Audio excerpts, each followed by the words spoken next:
like, comment and subscribe. बिस्मिल्लाहिर्रहमानिर्रहीम, अस्सलाम वालेकुम। आज मैं आपके साथ बनाना केक की रेसिपी शेयर कर रही हूँ जो कि बहुत ही सॉफ्ट बनता है और इसको हम बग़ैर एग बीटर के बनाएंगे। तो चलिए रेसिपी की तरफ चलते हैं। तो सबसे पहले मैंने यहाँ पर एक बाउल में 3 केले ले लिए हैं। मैंने यहाँ पर 3 केले इसलिए लिए हैं क्योंकि ये छोटे साइज़ के हैं। अगर आपके पास बड़े साइज़ के हों तो आप 2 भी ले सकते हैं। अब इसको मैं अच्छी तरह से मैश कर रही हूँ।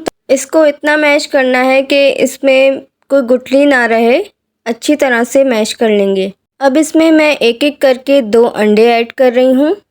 अब इसके बाद मैं इसमें 1/3 कप तेल का शामिल कर रही हूँ। हाफ़ कप इसमें पिसी हुई चीनी जाएगी। आप ब्राउन शुगर का भी इस्तेमाल कर सकते हैं। अब हम विस्क की मदद से इसे अच्छी तरह से मिक्स कर लेंगे। तो ये अच्छी तरह से मिक्स हो गया है। अब मैं इसमें 1 टीस्पून के बराबर वनीला एसेंस शामिल कर रही हूँ। अब साथ ही इसमें 1 टीस्पून बेकिंग पाउडर का जाएगा और साथ ही मैं इसमें 1/4 टीस्पून बेकिंग सोडा भी डाल रही हूँ। इसमें बेकिंग सोडा और बेकिंग पाउडर दोनों जाएंगे। अब केक का बैटर तैयार हो चुका है। अब मैं इसमें चॉकलेट चिप्स डाल रही हूँ। आप चाहें तो कुकिंग चॉकलेट का भी इस्तेमाल कर सकते हैं। अब यहाँ पे मैंने स्क्वायर शेप का मोल्ड ले लिया है। अब मैं इसमें केक का बैटर शामिल करूँगी।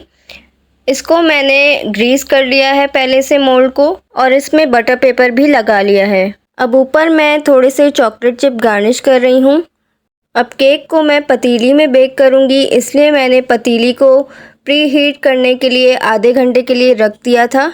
आपको जब भी बनाना हो पतीली में, आप आधे घंटे पहले इसको प्री हीट के लिए हल्की आंच पे पतीली प्री हीट होने के लिए रख दें। अब पतीली के अंदर मैंने एक ये स्टैंड रख लिया है। अब इसके ऊपर मैं केक का मोल्ड रख दूँगी। आपने इसको बहुत ही ध्यान से रखना है अंदर, क्योंकि इस वक्त पतीली बहुत गर्म हो रही होती है। अब मैंने इसको हल्की आंच पे बेक होने के लिए रख दिया है। तकरीबन मैं 45 मिनट तक इसको पकने के लिए रख दूँगी। तो 45 मिनट हो चुके हैं। अब मैं इसको खोलकर चेक करूँगी कि ये तैयार हो गया है या नहीं। आप टूथपिक या छुरी की मदद से भी इसको चेक कर सकते हैं। तो ये बिल्कुल तैयार हो चुका है और अच्छी तरह से बेक भी हो गया है।